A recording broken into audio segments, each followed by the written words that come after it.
जब हम last time मिले थे हमने चित्रकला के बारे में देखा था।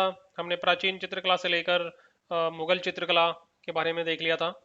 अब हम देखेंगे कुछ प्रांतीय स्कूल जो मुगल चित्रकला के आसपास उस समय विकसित हुए। ये जो स्कूल थे वो थे राजस्थानी, मेवाड़ी, किशनगढ़, बूंदी, अम्बेर, जयपुर, मारवाड़, बीकानेर, पहाड़ी, कांगड़ा, वैशाली। तो जो मेवाड़, किशनगढ़, बूंदी, ये वाले जो प्रांतीय स्कूल थे उनको हम राजस्थानी लोग चित्रकला के अंदर रखते हैं, राजस्थानी लघु चित्रकला के अंदर। और जो कांगड़ा और जो बशोली जो चित्रकला थी उसको हम पहाड़ी चित्रकला के अंदर रखते हैं। तो चलिए बात करते हैं राजस्थानी चित्रकला की। इसकी कुछ विशेषताएं हम देख सकते हैं। 1500 से लेकर 1900 ईस्वी तक का जो समय है वो राजस्थानी राजाओं के संरक्षण में जो चित्रकला विकसित हुई उसको राजस्थानी चित्रकला के नाम से जाना जाता है। और इसको अपभ्रंश शैली से प्रेरणा मिली, लेकिन इसमें जो अंतर आया वो अंतर ये था कि अब जो चित्र बनाए गए जाने लगे वो वसली पर बनाए जाने लगे। वसली क्या होता था, जो कई कागज होते थे उनको आपस में जोड़कर चिपका कर उसके ऊपर एक कपड़ा लपेटने के बाद उसके ऊपर चित्रकारी की जाती थी। और जो विषय वस्तु होती थी उन चित्रकला की वो दरबारी जीवन से निकलकर मानव जीवन का चित्रण वहां पर किया जाने लगा। एक चश्मी चेहरों की भरमार आपको देखने को मिलेगी। एक चश्मी चेहरे का मतलब होता है एक साइड से दिखाया जाने वाला चेहरा। यथार्थता वहां पर बहुत आ गई। वस्तु एवं वातावरण का संतुलन वहां पर एक तरीके से बहुत अच्छा संतुलन दिखाया गया। चटकदार रंगों का प्रयोग किया गया। प्रकृति का अंकन जो है वो आकृति के भाव के अनुसार किया गया।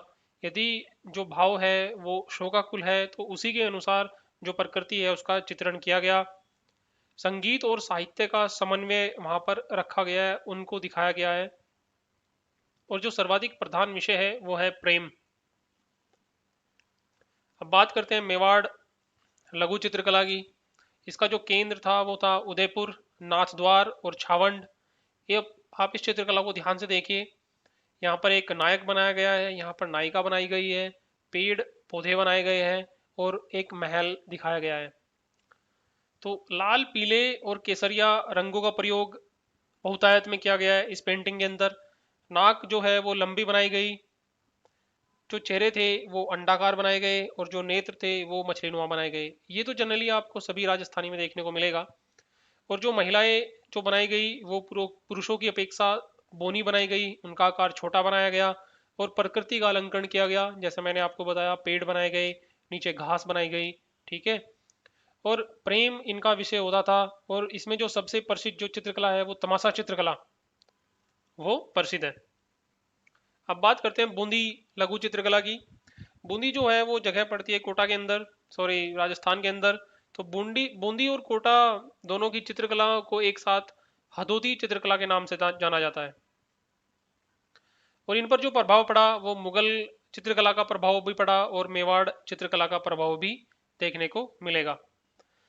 जो चित्रकलाएं बनाई गई वो कृष्ण भक्ति से संबंधित बनाई गई। और वनस्पति, बहुत ही सघन वनस्पति वहां पर बनाई गई है। यदि आप देखें इस चित्रकला को, यहाँ पर बहुत ही पेड़ पौधे जो बनाए गए आपस में एक दूसरे से मिलते हुए बनाए गए हैं, बीच में कोई जगह नहीं रखी गई है। इवन दो जो ये पेड़ है ये तो पूरा का पूरा इन दो पेड़ के पीछे छिप गया है। तो वनस्पति जो है वो बहुत सघन बनाई गई है। जो चेहरे हैं वो गोल बनाए गए, नाक नुकीली बनाई गई, आंखें जो है वो मछली नुमा बनाई गई हैं। और जो आकाश है वो नीले रंग का बनाया गया, नीले रंग का नहीं बनाया गया, ये जबकि थोड़ा सा भूरे रंग का बनाया गया है। आप थोड़ा इस चीज को ध्यान रखिए। जो सूर्य है वो पेड़ों के पीछे सुनहरे रंग से दिखाया गया है। सूर्य को पूरा नहीं दिखाया गया, केवल उसकी लालिमा को दिखाया गया है। और जो विषय है वो लोक जीवन से प्रेरित विषय दिखाया गया है। अब बात करते हैं किशनगढ़ लघु चित्रकला की। वहां पर प्रेम का अंकन किया गया है चित्रकलाओं के अंदर। और उसके जो पात्र हैं वो है सावन सिंह और बानी ठानी। बानी ठानी को भारत की मोनालिसा भी कहा जाता है। ध्यान रखिए, बहुत ही महत्वपूर्ण तथ्य है। और जो चित्रकार हैं वो निहाल चंद है। और जो कवि हैं उनको वर्णन करने वाले, उनका नाम नागरीदास है। और अधिकतर जो विषय वस्तु जो चित्रकला की रखी गई वो राधा कृष्ण से संबंधित रखी गई है। जो वनस्पति बनाई गई वो घनी बनाई गई, ये आप देख सकते हैं यहाँ पर। और दूर तक दिखने वाली वनस्पति बनाई गई है। देखिए ये कुछ पात्र यहाँ पर बनाए गए, पीछे दो चार पात्र और बनाए गए। तो एक तरीके से आपको ऐसा देखने को मिलेगा कि एक बहुत बड़ा जो क्षेत्र है वो कवर किया गया है पेंटिंग के अंदर। और जो बाद में अंतिम छोर पर जो वनस्पति है वो बहुत सघन है, उनके आसपास होना थोड़ा मुश्किल है। और उसके बाद और भी सघन वनस्पति बनाई गई है। जो रंग है वो श्वेत, श्याम, नीले और हरे रंग का प्रयोग किया गया है। इवन दो लाल और पीले रंग का भी प्रयोग किया गया है। ये देखिए, ये वाले कलर आप यहाँ पर देख सकते हैं। जो बानी ठानी है उसके बारे में थोड़ा देख सकते हैं। ये चित्र बानी ठानी का यहाँ पर लगाया गया है। जो उनका चेहरा है वो लंबा है, जो माथा है वो ढलवा माथा बनाया गया है, तीखी नाक बनाई गई है, उभरे हुए होठ बनाए गए हैं, और जो भौं है वो नाक तक बनाई गई है। ये आप देखेंगे, जो भौं है वो नाक तक बनाई गई है। गर्दन लंबी है और पतली बाहें बनाई गई हैं। यदि आप देखेंगे, जो बाह है, जो भुजाएं हैं वो पतली बनाई गई हैं।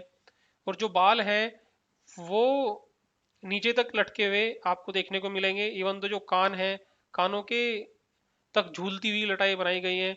और जो दुपट्टा है वो पारदर्शी है। देखिए, जो उन्होंने दुपट्टा पहन रखा है, ओढ़ रखा है, ये पारदर्शी है, इसके अंदर से आपको बाल दिख रहे हैं।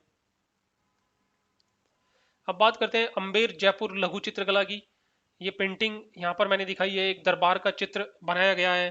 तो इसमें पूरा का पूरा प्रभाव मुगल शैली का है। अम्बेर स्कूल को धुंधर के नाम से भी जाना जाता है। और जो चित्रण किया गया वो एक विलास वैभव का चित्रण वहां पर किया गया है। जो विषय वस्तु है वो दरबारी जीवन से संबंधित है, वन विहार, क्रीड़ा आदि दिखाए गए हैं। रंगों का प्रयोग यदि आप देखें तो सफेद रंग का प्रयोग बहुत किया गया है, लाल रंग का प्रयोग किया गया है। ठीक है। और सवाई प्रताप सिंह जो है उनके समय ये उत्तम अवस्था में पहुंची अम्बेर जयपुर लघु चित्रकला। अब बात करते हैं मारवाड़ चित्रकला की। देखिए, जोधपुर और जैसलमेर में जो चित्रकला विकसित हुई उसको मारवाड़ चित्रकला के नाम से जाना जाता है। जोधपुर में जो लोग शासन करते थे वो राठौड़ थे, और जैसलमेर में भाटी शासन करते थे। 18वीं शताब्दी तक मुगल प्रभाव रहा, लेकिन बाद में इनकी अपनी एक अलग शैली निकल कर सामने आई। यदि आप देखेंगे तो पीछे प्रकृति का चित्रण है, महलों का चित्रण दिया गया है। ठीक है। तो सफेद भवन बनाए गए हैं जबकि पीछे पेड़ बनाए गए हैं, जैसा कि मैंने आपको यहाँ पर दिखाया। ढोला मारू और जो भगवान कृष्ण है उनके चित्र बनाए गए। जो नारी, जो महिलाएं बनाई गई वो लंबी सजी धजी बनाई गई। उनका जो जूड़ा होता था बाल वो ऊंचा बनाया गया, उभरा माथा वहां पर बनाया गया। और जो पुरुष थे वो मूंछ और दाढ़ी के साथ बनाए गए हैं। इवन दो पगड़ी भी वहां पर लगाई गई है। बीकानेर लघु चित्रकला की यदि आप बात करें, इस चित्रकला को आप ध्यान से देखिए तो मुगल, मारवाड़, मेवाड़ का प्रभाव वहां पर आपको देखने को मिलेगा। कोमलता और उदारता का चित्रण है, प्रेम प्रसंग का चित्रण है, प्राकृतिक चित्र दिखाए गए हैं, दरबारी प्रभाव सबसे अधिक वहां पर दिखाया गया है। अब बात करते हैं पहाड़ी चित्रकला की, जो लघु चित्रकला हम पढ़ रहे हैं। पहाड़ी में यदि आप बात करें तो हम कांगड़ा देखेंगे, बसोली देखेंगे, और उसके साथ साथ हम गढ़वाल और सिख चित्रकला को भी देखेंगे। जो उनका क्षेत्र है वो है पंजाब एवं जम्मू। क्या हुआ, औरंगजेब के समय चित्रकला का ह्रास होने लग गया मुगल साम्राज्य के अंदर। तो जो कलाकार थे वो अक्षेत्रीय प्रांतों में जाने लगे, और अक्षेत्रीय प्रांतों में जाकर वहाँ की शैलियों से जब मिश्रण हुआ तो ये कलाएं निकलकर सामने आई। और जो इनकी विषय वस्तु रही पहाड़ी चित्रकला की, वो पौराणिक कथाएं रही हैं। और प्राकृतिक पृष्ठभूमि चित्रकलाओं के अंदर रखी गई, प्रकृति का चित्रण किया गया है। तो मुगल काल के समय जो विलासता का चित्रण था उसकी जगह अब विविध विषय आने लग गए पौराणिक कथाओं के लिए। और प्राकृतिक पृष्ठभूमि आदि का चित्रण, मानव जीवन से संबंधित चित्रण किया जाने लगा। और जो अभिव्यक्ति वहां पर की गई है नारी, महिलाओं, पुरुषों की, पशु पक्षियों की, वो बहुत ही उत्तम है। इवन दो राजस्थानी जो चित्रकला है उससे भी उत्तम की गई है। रंगों का बहुत अधिक प्रयोग किया गया है। इवन दो राजस्थानी से भी अधिक रंगों का प्रयोग पहाड़ी चित्रकला में किया गया है। तो सबसे पहले बात करते हैं बसोली पहाड़ी चित्रकला की। इसका जो विकास हुआ वो हुआ जम्मू कश्मीर राज्य के कठवा जिले की में एक जो बसोली तहसील है वहां पर इसका विकास हुआ, और वहीं से फैली फूली। और इसकी जो विषय वस्तु होती थी वो पौराणिक ग्रंथ होते थे, भगवत पुराण, रसमंजरी। दृश्य जो थे वो अलंकरण के रूप में प्रयोग किए गए। यदि आप पीछे के चित्र देखेंगे, जो वनस्पति बनाई गई वो एक अलंकरण के रूप में बनाई गई है। जो पेड़ बनाए गए उनके विभिन्न प्रकार के रंग उनमें रंगे गए हैं। तो इसलिए जो प्रकृति है वो प्रतीकात्मक रूप से दर्शाई गई है। जो प्रकृति है वो एक प्रतीक के रूप में दर्शाई गई है। उसमें वास्तविकता का अभाव है। और जो मुख की आकृति है वो मौलिक है। मौलिक मतलब वो इनकी अपनी नहीं है, इन्होंने वो कहीं से कॉपी नहीं की। और दोहरे आभूषण वहां पर पहनाए गए हैं। यदि आप कान देखेंगे तो कान में आपको दो दो कुंडल देखने को मिलेंगे, ठीक है, एक ये वाला। तो दोहरे आभूषण का प्रयोग किया गया है। जो आंखें हैं वो कमल की पत्ती की तरह बनाई गई हैं, मछली नुमा आंखें नहीं बनाई गई यहाँ पर, इसलिए मैंने बोला जो मुख्य आकृति है वो मौलिक है। प्राथमिक रंगों का प्रयोग किया गया है, हरा, पीला और लाल।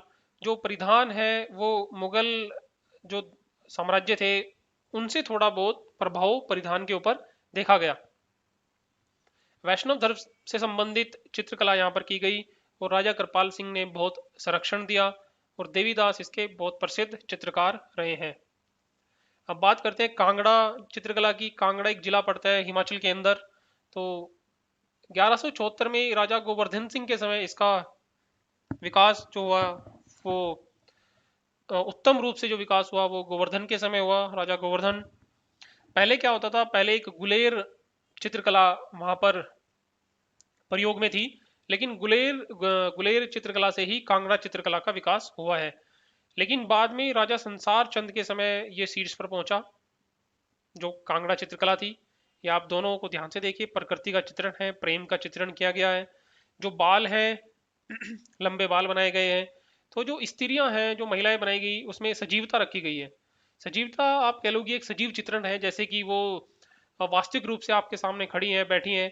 केश सज्जा आप देखेंगे बहुत ही उत्तम अवस्था में है। जो ललाट है, जो माथा है, वो बहुत ही चमक वाला माथा बनाया गया है। वक्र आंखें बनाई गई है, मछली नुमा आंखें नहीं बनाई गई, ना कमल की पत्ती जैसी बनाई गई है, वक्रकार आंखें बनाई गई हैं और कोमल चेहरे बनाए गए हैं, सुंदर चेहरे बनाए गए हैं। रंग जो है वो इंद्रधनुष के रंगों का प्रयोग किया गया है। कोमल रंग भी बनाए गए, चटकीले रंग का भी प्रयोग किया गया है। और रेखा जो चित्र है वो प्रभा में है। प्रभा में का मतलब यदि आप देखेंगे, आपको वास्तविक रूप से आपको ये देखने को लगेगा कि जो पात्र बनाए गए वो वास्तविक रूप से एक नदी के किनारे खड़े हैं, आसपास जंगल है। तो ऐसा कोई एक प्रतीकात्मकता वाला भाव आपके मन में नहीं आएगा। और स्पेशली जो प्रेम से संबंधित विषय है तो चांदनी रात और अंधेरी रात के भी दृश्य अधिकतर बनाए गए हैं। और बारहमासी प्रभाव का जो 12 महीने हैं उनके एक अलग अलग भाव होते हैं, प्रत्येक महीने का वो भाव एक ही चित्रकला में दिखाए गए हैं, वो इसकी बहुत बड़ी विशेषता है। कुल्लू, चंबा, मंडी जो जिले हैं हिमाचल प्रदेश के, वहां पर भी कांगड़ा चित्रकला का प्रभाव देखा जाता है। अब बात करते हैं गढ़वाल पहाड़ी लघु चित्रकला की। ये देखिए, ये चित्र गढ़वाल चित्रकला का लगाया गया है। जो नदियां हैं वो बहती हुई दिखाई गई हैं और नदियों के अंदर जो पक्षी हैं जैसे कि बत्तख हैं उनका अंकन किया गया है। भवन जो है वो छोटे बनाए गए। यदि आप देखेंगे जो भवन है, पहले में क्या होता था, एक बड़ा महल दिखाते थे, यहाँ पर छोटे भवन बनाए गए हैं और वो 3D में दिखाए गए हैं। 3D का मतलब जो भवन है वो या तो पात्रों के पीछे दिखाए गए हैं या आगे दिखाए गए हैं, ठीक है। तो आप देखकर अनुमान लगा सकते हैं कि भवन जो चित्रकला है वो एक 3D आकृति में दिखाई देगी। और जो वर्षा जो दिखाई गई है इन चित्रकलाओं के अंदर, वो सफेद समानांतर ऊर्ध्वाधर रेखाओं से दिखाई गई है। सफेद समानांतर ऊर्ध्वाधर रेखाएं, ये वाली रेखाएं, ये एक्स रेखाएं होती हैं, ठीक है। जो स्त्रियां बनाई गई उनके सिर भारी बनाए गए, गोल बनाए गए हैं चेहरे और अधिक बालों का चित्रण वहां पर किया गया है। अब बात करते हैं सिख चित्रकला की, जो पंजाब में फली फूली। महाराजा रंजीत सिंह के समय उन्होंने इसको संरक्षण दिया और ये विकसित हुई। होशियारपुर, अमृतसर, ऊना, कपूरथला, आनंदपुर, पटियाला, इन जगहों पर इसका विकास देखने को मिलेगा। ऊना हिमाचल प्रदेश में पड़ता है आज के समय। और सिखों के जो 10 गुरु हैं उनका वर्णन किया गया है चित्रकलाओं के अंदर। लोक जीवन का वर्णन किया गया है। राजाओं एवं पशु पक्षियों का चित्रण किया गया है। ऐसा इसमें और कुछ स्पेशल नहीं है। अब बात करते हैं दक्षिण भारत की जो चित्रकला थी। प्रारंभिक मध्यकालीन समय से ही वहां पर चित्रकला का विकास होना प्रारंभ हुआ और ये लोग सोने का बहुत अधिक प्रयोग करते थे। शासकों के स्थान पर ईश्वर का वर्णन वहां पर बहुत प्रसिद्ध रहा। देखिए, उत्तर भारत में क्या था, शासकों का वर्णन किया गया, जबकि दक्षिण भारत में हमेशा ईश्वर का वर्णन किया गया। तो इसमें हम देखेंगे तंजौर चित्रकला और मैसूर चित्रकला को। तंजौर चित्रकला का विकास 18वीं शताब्दी में हुआ, मराठा शासकों के अंडर, उनके संरक्षण में। इसमें होता क्या था, लकड़ी के टुकड़े या कांच के टुकड़ों को इकट्ठा करके उनके ऊपर कपड़ा चिपकाकर एक गाढ़े लेप से रंग कर दिया जाता था और उसको सुखाने के बाद उसके ऊपर चित्रकला की जाती थी। इसमें मूल्यवान पत्थर, सोना चांदी आदि का प्रयोग किया गया, जो गहने थे उनको दर्शाने के लिए। ठीक है, तो सजावट का प्रयोग किया गया। तो ये एक तरीके से मुगल प्रभाव वहां पर देखा जाता है, सोने चांदी का प्रभाव जो आभूषण होते थे उनको दिखाने के लिए। तो यदि आप पेंटिंग को ध्यान से देखेंगे तो आपको फ्लैट पेंटिंग नहीं दिखाई देगी, यहाँ पर आपको सोने चांदी का प्रयोग भी देखने को मिलेगा। और जनरली जो बनाए गए वो भगवान कृष्ण मुस्कुराते हुए बनाए गए, और जो विषय होता था वो धार्मिक और परंपरागत विषय दोनों की चित्रकला वहां पर बनाई गई है। अब बात करते हैं मैसूर चित्रकला की।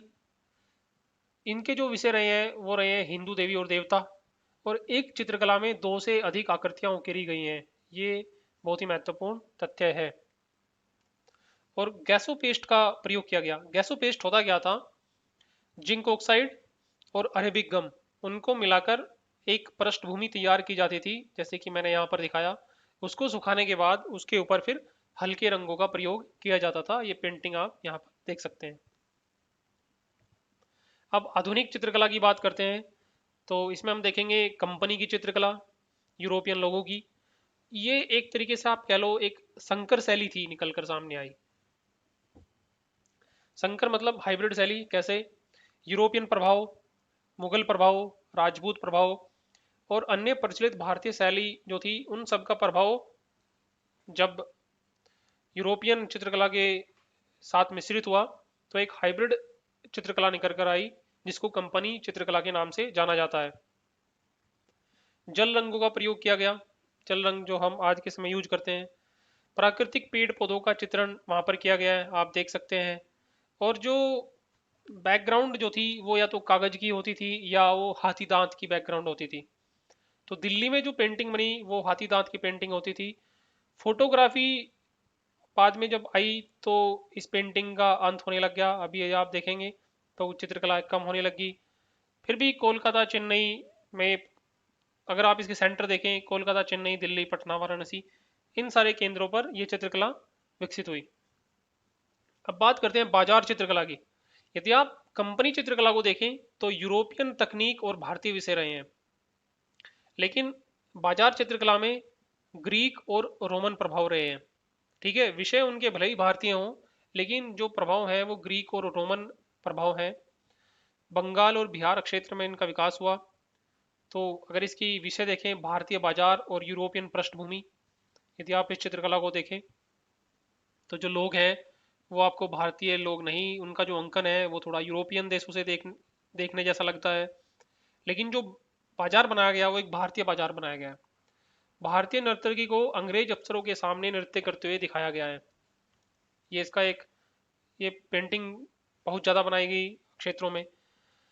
देखिए, धार्मिक विषय वस्तु बनाई गई, लेकिन जो देवी देवता थे उनको भी वहां पर बनाया गया, लेकिन उन देवी देवताओं को नहीं बनाया गया जो प्राकृतिक रूप से अंग्रेजों के अनुसार पॉसिबल नहीं थे, जैसे भगवान गणेश, क्योंकि उनमें एक से अधिक मुख होते थे, हाथी जैसा मुख था उनका, तो वो नहीं बनाए गए। ठीक है, तो जो अंग्रेज लोग जो समझते थे कि भाई ये पॉसिबल है, तो वो लोग उन्होंने बनाया। जो हमारे देवी देवता थे, जैसे कि आप जिनके जिन भगवान के 10 मुख हैं या 5 मुख हैं उनको नहीं बनाया गया। भगवान गणेश, क्योंकि उनका जो चेहरा था वो हाथी जैसा था, उनको नहीं बनाया गया। ठीक है, अब बात करते हैं बंगाल चित्रकला की। बंगाल चित्रकला का विकास जो है बंगाल रीजन में हुआ, और एक प्रतिक्रियावादी इसका उद्भव था। अंग्रेजों की जो चित्रकला थी उसके उपनिवेश काल के विरुद्ध साधारण रंगों का प्रयोग किया गया, और परंपरागत रूप से हटकर कुछ उन लोगों ने किया, जैसे कि काले रंग का बहुत प्रयोग किया गया है। यदि आप देखें तो जनरली काला, नीला, यही रंग वहां पर प्रयोग किए गए। और जो अब निंदर नाथ टैगोर जो थे, उनकी जो सीरीज थी अरेबियन नाइट सीरीज, वो बहुत प्रसिद्ध है। फिर बाद में रविंद्रनाथ टैगोर के समय काला रंग बहुत ज़्यादा प्रयोग होने लग गया, और फिर बाद में उनके शिष्य ये बहुत प्रसिद्ध हुई। अब बात करते हैं क्यूबिस्ट चित्रकला की, जो कि वर्तमान में आपने देखा होगा M F Hussain. European cubist movement जो शुरू हुआ, उससे प्रेरणा मिली और इस चित्रकला का विकास हुआ। इसमें होता क्या है, पहले एक आकृति होती है, उसको तोड़ा जाता है, उसको फिर विश्लेषण किया जाता है, और फिर इसको दोबारा जोड़ा जाता है। तो यदि आप किसी चित्रकला को देखेंगे तो आपको कुछ अलग अलग चीज़ें देखने को मिलेगी। देखिए, यदि आप इसको ध्यान से देखें तो यहाँ पर एक चेहरा बनाया गया है जो कि ऊपर देख रहा है।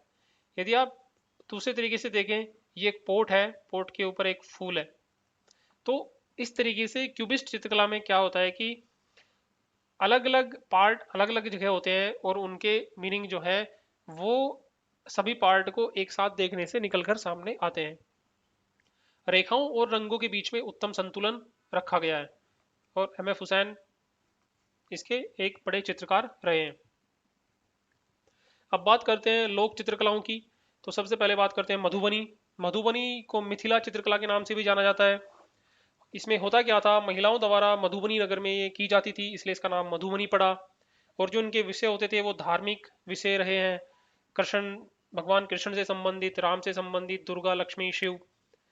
और सांकेतिक भाषा का प्रयोग वहां पर किया गया। जैसे मछली का जो प्रयोग किया गया वो भाग्य के लिए गया, उर्वरता के लिए गया, फर्टिलिटी के लिए किया गया। ठीक है। और इन चित्रकलाओं का विकास जो बनाई गई, वो जन्म के समय, शादी के समय और त्योहार के समय ये चित्रकला बनाई जाती थी।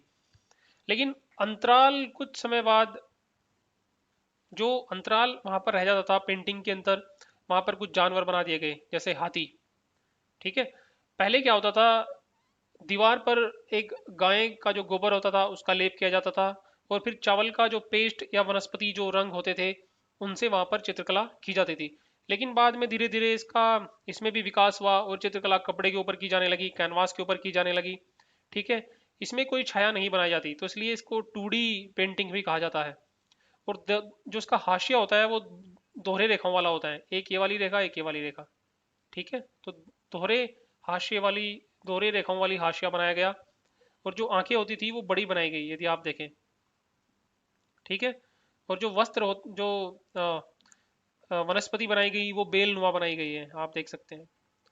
ठीक है। और इसको एक जीआई टैग मिला है, जियोग्राफिकल इंडिकेशन टैग, ध्यान रखिए। अब बात करते हैं पटचित्र। पटचित्र जो है वो उड़ीसा की एक लोक चित्रकला है। ये शास्त्रीय और लोक चित्रकला का मिश्रण है बेसिकली, तो अर्धशास्त्रीय चित्रकला आप इसको बोल सकते हैं। जो आधार बनाया गया वो कपड़े का आधार होता था, कपड़े के ऊपर चित्रकला बनाई गई। और जो रंग प्रयोग किए गए वो वनस्पति रंग प्रयोग किए गए, पेंसिल और चारकोल का प्रयोग नहीं किया गया। ठीक है, ध्यान रखिए इस चीज को। और जो पेड़ होते थे उनको लताओं के रूप में दिखाया गया है। यदि आप बैकग्राउंड में इस पेड़ को देखेंगे तो ये आपको थोड़ा एक बेल की तरह दिखेगी, एक लता की तरह दिखेगी। और जो अ, और जो परत बनाई गई वो चमकीली परत बनाई गई है जो बैकग्राउंड वाली है। जगन्नाथ और वैष्णव धर्म से संबंधित चित्रकला बनाई गई, शक्ति धर्म से संबंधित, शिव धर्म, भगवान शिव से संबंधित। एक फिर बाद में इसमें निकल कर आया तलपट चित्र। तलपट चित्र क्या होता था कि देखिए, अगर कपड़े पे बनाया गया तो उसको बोला जाएगा पटचित्र, और अगर ताड़ के पत्र जो पत्ती होती थी उसके ऊपर यदि बनाया गया उसको होता था तलपट चित्र। और जो हाशिए बनाए गए वो बहुत ही सजावटी हाशिए बनाए गए हैं। इवन दो मधुबनी में भी सजावटी हाशिए बनाए गए हैं, लेकिन जो सजावट पटचित्र में है वो मधुबनी में नहीं है, हाशिए वाली। अब बात करते हैं पटुआ कला। पटुआ कला का विकास बंगाल में हुआ। वहां पर एक मंगल काव्य बहुत प्रसिद्ध है। उसमें क्या दिखाया गया है कि जो देवी देवताओं के बारे में गांव गांव जाकर जो वर्णन करने वाली जो मंडली होती है, उसका वर्णन है। तो इस चित्रकला का विकास जो है वो कपड़े के ऊपर किया गया, धार्मिक कथाएं वहां पर उकेरी गई। और वर्तमान समय में ये कागज के ऊपर ये चित्रकला उकेरी जाती है। और हाशिए पर बिल्कुल बल नहीं दिया जाता, विशेष बल कुछ नहीं है। तो यहाँ पर आप बोल सकते हो जो हमारा पटचित्र और मधुबनी में जो हाशिया बनाया गया वो यहाँ पर अनुपस्थित है। और मिदानपुर जिले में ये बहुत प्रसिद्ध है। कालीघाट चित्रकला, कोलकाता में एक मंदिर है कालीघाट मंदिर। तो क्या हुआ, ग्रामीण जो लोग थे आसपास के इलाकों से, वो वहां पर आए और वहां पर रहने लग गए। तो उन लोगों ने जिस चित्रकला का विकास किया, कालीघाट मंदिर के नाम से उसको कालीघाट चित्रकला कहा जाता है। जो ब्रश इन लोगों ने यूज किया वो गिलहरी के बालों से बना होता था और जल रंगों का प्रयोग यहाँ पर किया गया। पहले ये लोग धार्मिक चित्रकला बनाते थे, लेकिन बाद में सामाजिक जो रीति रिवाज थे उनके ऊपर चित्रकला बनाने लग गए, और जो उनका आधार होता था वो कागज के ऊपर या टाट के ऊपर या कपड़े के ऊपर चित्रकला बनाई जाती थी, और जो मांग होती थी वो स्थानीय बाजार के अनुसार ये लोग बनाते थे। ये चित्रकला आप देख सकते हैं यहाँ पर। अब बात करते हैं पाइतकर या पैतृकर चित्रकला। ये झारखंड की एक लोक चित्रकला है। झारखंड की जो जनजातीय इलाके हैं वो लोग इन उन लोगों ने इस चित्रकला को विकसित किया। इसको स्क्रोल पेंटिंग भी कहा जाता है, प्राचीनतम में से एक है। और ये देवी माँ मनसा से संबंधित है, उनका चित्रण यहाँ पर किया गया। भिक्षा यजन से संबंधित विषय वस्तु बनाई गई। जो मेन थीम होती थी वो होती थी मृत्यु के बाद मानव जीवन में क्या होता है, ठीक है, उसका वर्णन इस चित्रकला में किया गया है। चित्रों में वास्तविकता की कमी है, जैसे कि आप इस पेंटिंग में देख सकते हैं, एक बहुत ही बेढंगा सा एक चित्र बना दिया गया, ठीक है। गहरे रंगों का कम प्रयोग किया, जैसे लाल रंग का प्रयोग कम है, नीले रंग का प्रयोग कम है, तो थोड़े हल्के रंगों का प्रयोग हुआ और ये लुप्त होने के कगार पर है। कलमकारी चित्रकला, जैसा कि इसके नाम से स्पष्ट है, कलम और कृति, तो कलम से जो की गई चित्रकला है उसको कलमकारी चित्र कहा गया। आंध्र प्रदेश की एक चित्रकला है और इसका जो आधार है वो कपड़ा है, कपड़े के ऊपर। इवन तो यदि आप हैदराबाद में देखेंगे तो वहाँ पर आपको जो लेडीज कपड़े पहनती हैं उनके ऊपर आपको कलमकारी चित्रकला देखने को मिल सकती है। जो कलम है वो बांस की लकड़ी से बनी होती थी और उसको नुकीला किया जाता था। यदि आप कभी गाँव में जाओ तो कुछ समय पहले जो प्राथमिक स्कूल होते थे वहाँ पर एक लकड़ी की स्लेट, एक प्लेट मिलती थी और उसके ऊपर आपको कुछ होमवर्क दिया जाता था। तो आपके पास एक इंक होती थी और एक पेन होता था, और उनको यूज करने के बाद आपको यहाँ पर अपना होमवर्क करना होता था। और जो इसकी विषय होती थी वो पौराणिक कथाएं यहाँ पर बनाई गई। आप देख सकते हैं लाल और पीले रंग का प्रयोग बहुत अत्यधिक है। वर्ली चित्रकला, गुजरात महाराष्ट्र के जो सीमांत क्षेत्र हैं वहाँ के जो आदिवासी लोग हैं वहाँ पर इसका विकास हुआ, और ये जो भीमबेटका जैसी शैली वहाँ पर रखी गई है। सूर्य, चंद्रमा, नुकीले पेड़, शिकार करना, मछली पकड़ना, त्योहार आदि इसकी विषय वस्तु रही है। इसका जो मेन आप ये बोल सकते हो कि जो जो मानव बनाए गए वो एक तरीके से ऐसे बनाए गए, दो जो त्रिभुज हैं वो इसके सिरों से आपस में जोड़ दिए गए और उसके ऊपर एक वर्त रख दिया गया। तो आप देखेंगे कि एक मानव जैसी आकृति निकल कर सामने आई, तो उनको एक सर्कुलर फ्रेम में जोड़ दिया गया, ठीक है। तो आप देखेंगे कि दीवारों के ऊपर वर्त बनाए गए, त्रिकोण बनाए गए, वर्ग बनाए गए। तो ये थोड़ा एक प्रकृति से प्रेरित एक चित्रकला है। आधार जो होता था वो गेरू रंग का होता था, आप देख सकते हैं यहाँ पर। और जो रंग वहाँ पर बनाए गए वो चावल के पाउडर के ये त्रिभुज बनाए गए, गोंद से उनको चिपकाया गया। जैसे कि मैंने पहले बताया, दो त्रिभुज प्लस एक वर्त मानव श्रृंखला या मानव को दर्शाता है, और ये फसल और शादी के समय बनाए जाते थे। थंग का चित्रकला, सिक्किम। पहले क्या होता था, बौद्ध धर्म के विचारों को फैलाने के लिए इस चित्रकला का विकास हुआ, और एक पीढ़ी से दूसरी पीढ़ी तक ऐसी ये चित्रकला विकसित होती गई। इसको कपड़े के ऊपर बनाया जाता था, सफेद कपड़े के ऊपर, और जो रंग प्रयोग होते थे वो वनस्पति या खनिज रंग प्रयोग होते थे। लेकिन रंगों का यहाँ पर कुछ महत्व है। जैसे जो लाल रंग है वो प्रेम, घृणा को प्रदर्शित करता है। सुनहरा जो रंग है वो जीवन और जन्म को प्रदर्शित करता है। सफेद रंग शांति का प्रतीक है, काला रंग क्रोध का प्रतीक है, हरा रंग चेतना का प्रतीक है, पीला रंग करुणा का प्रतीक है, ठीक है। तो बाद में पहले लोग कपड़े के ऊपर करते थे, फिर ये सिल्क जरी वस्त्र के उसको पेंटिंग के ऊपर सिल्क जरी वस्त्र का एक फ्रेम लगा जाते थे ताकि उसके ऊपर एक चमकीलापन आ जाए।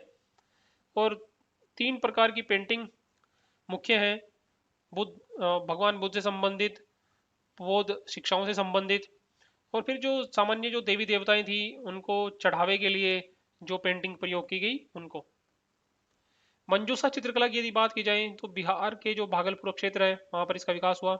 इसको अंगिका कला के नाम से भी जाना जाता है, ये आप देख सकते हैं यहाँ पर। इसे सर्प चित्रकला भी कहा जाता है। क्यों? क्योंकि यदि आप इनके चेहरे देखें वो एक सर्प जैसे, एक सांप जैसे, एक स्नेक जैसे चेहरे हैं, इसलिए इनको सर्प चित्रकला भी कहा जाता है, क्योंकि इनका जो प्रधान भाव है वो सर्प है। जूट और कागज के बक्सों के ऊपर ये चित्रकला बनाई जाती है। पीले और लाल रंग का प्रयोग, जैसे आप देख सकते हैं पीला और लाल,